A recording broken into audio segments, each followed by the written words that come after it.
And this is a mystery box. Or the mystery box. What's in the box? Mystery box could be anything. It could even be a boat.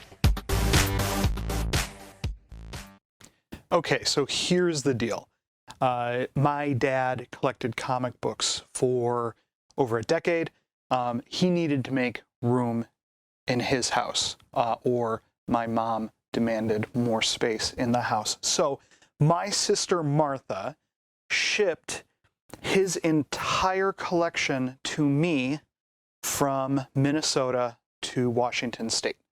I am going to go through his collection on video and just sort of explore his legacy of comic books. These are books that I have not seen since I largely learned to read on them as a child. So I expect a lot of Bronze Age stuff. It's going to be comic books like between the 35-cent and $1 range. And we will probably see a little bit of modern stuff too, but probably not anything really current, even in the last 10 years. So that being said, I have 7 long boxes and 1 short box to get through. And so I'm just going to get started, and I'm going to pull the first stack of comic books, and we will start taking a look at what we've got. So right off the bat, 60-cent Avengers, The Mystery of Jessica Drew.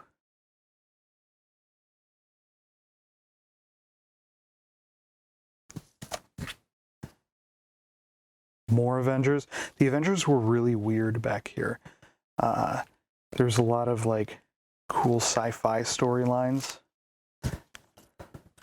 These are in not too bad shape either. The problem with this era of the Avengers is I don't know a ton about them, so I could be looking at key issues here and just passing them right by. I'll probably do a deeper dive of these later.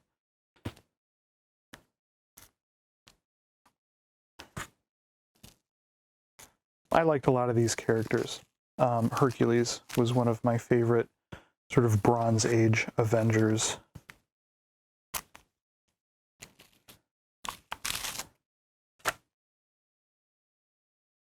They were trying a lot of different stuff back then.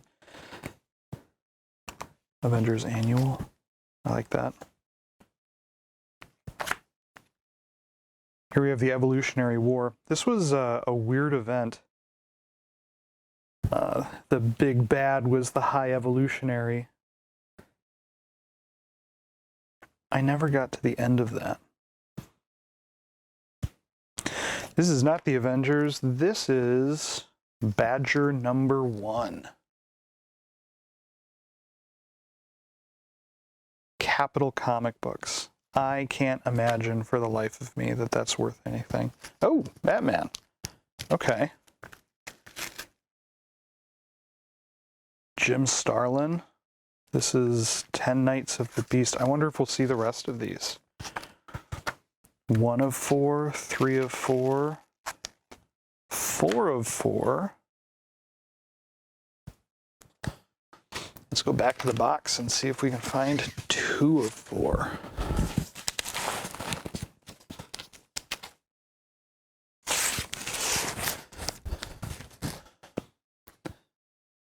All right, Batman the Cult, 1 of 4. This is another Starlin book.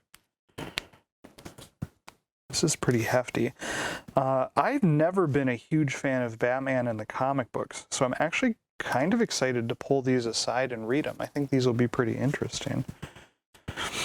Oh, this is neat. Buckaroo Banzai, 1 and 2, 2 and 2. Okay, so we actually have the full series of that. If you have not seen this movie, you should check it out. It's fun. Camelot 3000 from DC. 1 and 2. Okay. Do we have the full series of this? 3, 4, 5, 6. Maybe the first half. Fantasy comics were really strange. The Warlord, the Omega Men. I didn't know my dad read DC. I thought he was primarily a Marvel guy.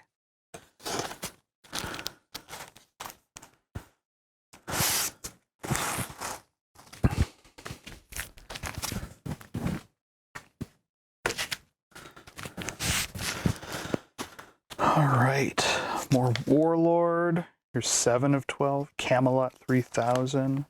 9. Uh-oh. I wonder if we're not going to get the last 3. That'll be heartbreaking.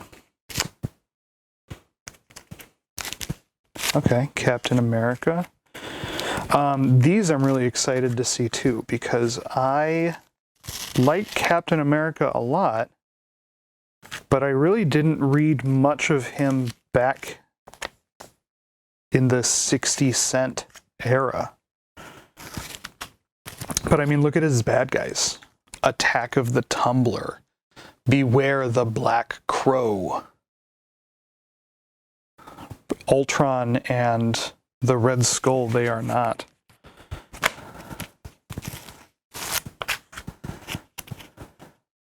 But I'm excited to check them out. This could be interesting.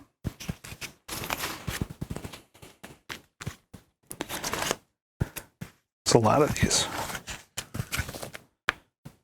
Captain America with an Uzi.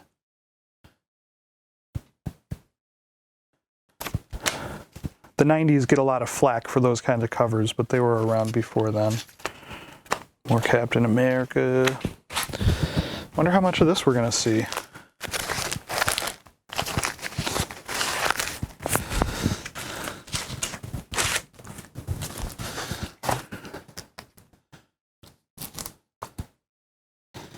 A lot more Cap. Still back in the 60-cent era. Again, I don't know if any of these are key issues. I can't imagine they are. Not that I would expect key issues to be bagged and boarded in my dad's collection.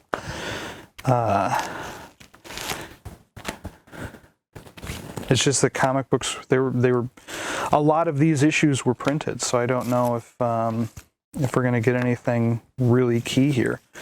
Again, these are comics that I will be doing some research off of, or research around off camera, and then maybe follow up the end of this video with a highlight of what I found. This is a lot of Cap. I'm kind of excited about that. You know, I'm talking about key issues, comics where characters show up for the first time or die, or you know, any of that stuff. But I've got to tell you, I'm not really approaching these from a value standpoint too much, more from a collector's standpoint. I like reading comic books. The Slug. What was up with Cap's villains back then? These are awful. Looks like he gives up being Captain America. New Bucky. That could be interesting. We're in the 75-cent era now. Here we have U.S. Agent, I think.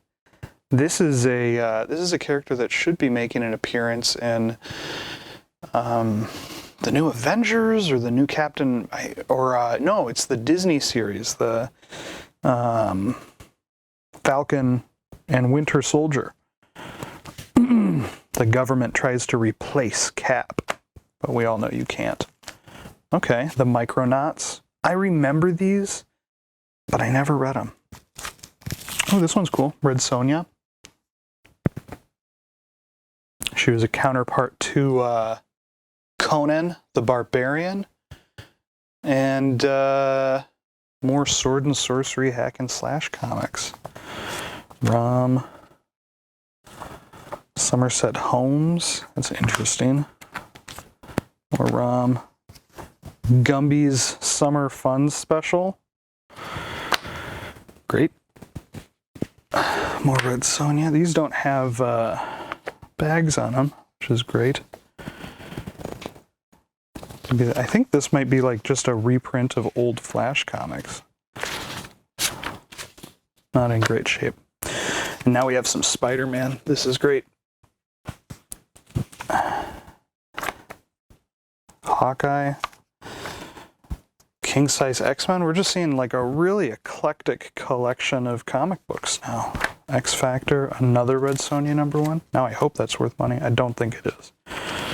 A different Red Sonja #1. Okay. Fantastic Four versus the X-Men. A couple issues of the limited series. One of them is looking really haggard, so. And Strange Tales. I really loved Cloak and Dagger.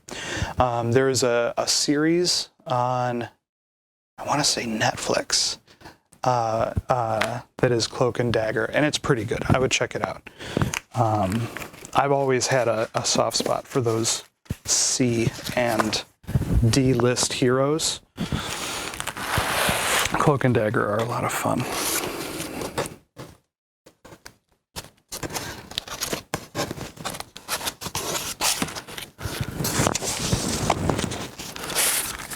And I think, oh, I'm losing comic books over here.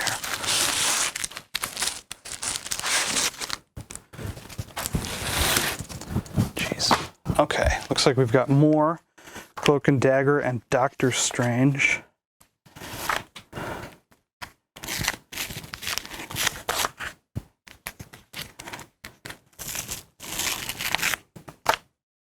These characters are a lot of fun. I look forward to reading these. This is going to be great. Oh, we have some not in bags, a little chewed up. More Micronauts. So is their deal that they're tiny? Uncanny X-Men. X-Force. So 90s. So extreme. Older Uncanny X-Men. Probably my favorite comic book. I love these too, the Marvel team-ups. This was Spider-Man tooling around with a lot of other different heroes that he normally wouldn't have the chance to tool around with. Like the Mighty Thor. Daredevil. This was my dad's favorite comic book, so I expect we'll see a fair bit of Daredevil as we go through these.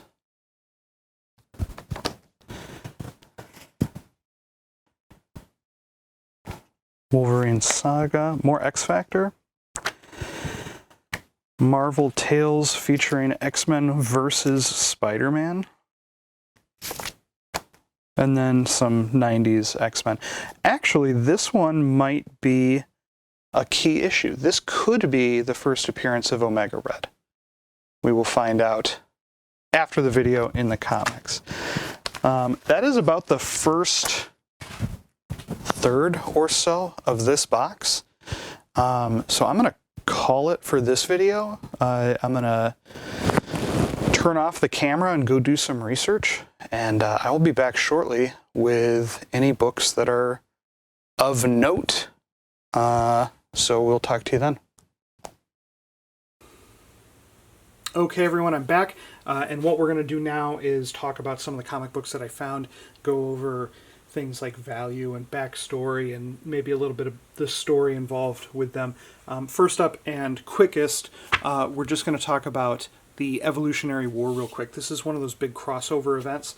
And even though I only found the one Avengers Supersize Annual, I think we're going to find a lot more of this. So I'm actually going to hold off going over the event in its entirety until we get some more, and then maybe we'll just do a separate video specifically on the Evolutionary War. Next up, I wanted to talk about Marvel Tales featuring X-Men versus Spider-Man. This is not a particularly valuable comic book, but I wanted to mention it because I should have noticed immediately as I pulled it out, this is Todd McFarlane cover art. Todd McFarlane is, as we all know, famous for making toys. But what some people may know is that he also created some interesting comic book characters like Spawn and Venom. He had an incredible run on Spider-Man that is very sought after. And I was not aware that he had ever done the X-Men. So I was really interested to see this. This is something I'm going to read on my own. I just love his art style, so I'm really excited to get into that. Which leads us to X-Men number 4. I was right. This is indeed the first appearance of Omega Red. So there's a little bit of extra value attributed to this comic book. Prices I found in this condition, I think around $50, which is sort of interesting and leads to this other kind of more information. This is the 4th issue of the 2nd volume of the X-Men. Published first, I believe, in like 1991. This is Jim Lee doing the art, who is, I mean, amazing and iconic. And the interesting backstory here is that X-Men number 1, the second printing, or second volume rather, is still, I believe, the number 1 selling single issue comic book of all time. Over 8.5 million issues sold. People were buying it because they attributed it to the original X-Men number 1 and thought that it would be worth some incredible amount of money sometime in the future. Obviously that's not the case because the reason X-Men number 1 is so valuable is because it's so rare. These comic books were seen as disposable back in the day. Imagine now realizing that there are Pogs out there that are worth potentially tens of thousands of dollars. It's the same thing. These were seen as castaway type items that kids would read and then throw away, or their parents would throw them away. So millions of issues of X-Men number 1 sold, far fewer 2 through however long it ran. And as a result, number 4, the first appearance of this kind of cool Wolverine villain, somewhat valuable. So that's kind of interesting. Next up, we're going to go into the Captain America comic books. Now, as I was going through these, I called this out specifically as U.S. Agent, and I thought that this might be the first appearance of U.S. Agent. This is a character that I'm not particularly familiar with, but I do know he's appearing in the new Falcon and Winter Soldier television show on Disney+. It turns out this is not the first appearance of U.S. Agent. The first appearance of U.S. Agent is in Captain America 323 here. So again, a little bit of value here, but I thought we could go over the story a little bit because it is interesting. This whole sort of storyline of Captain America features Captain America becoming a little bit disillusioned. He does not want to be beholden to the politics, the political system. And so, in issue 332, he hangs up the shield. He is Captain America no more, and he goes out and he does his own thing, leaving John Walker to become Captain America. John Walker is Captain America for a number of issues before he becomes U.S. Agent. He adopts his own moniker specifically, and he's a popular character. He was around for a long time. He's still around today. He was on the West Coast Avengers for a while, and people loved him. Sales went through the roof when John Walker took over being Captain America from Steve Rogers. That being said, the first appearance here, again, I found prices in this condition anywhere from $50 to $100, and I think that might be a little fluid with the show coming out and John Walker being a big part of Falcon and Winter Soldier. I'm going to hold on to this and keep an eye on it, see what that pricing does. Along the same route, much less interesting, the first appearance of Nomad in Captain America 282, worth a little bit, $20, $30, something like that. Nomad was an interesting character because eventually Steve Rogers adopts that moniker and goes out and does Nomad stuff. But his costume is a little bit better than this one. That is not a good costume. That's a bad one. That's a bad costume. So that's it for this episode. Next episode, we'll keep going on this long box and see what other treasures it holds.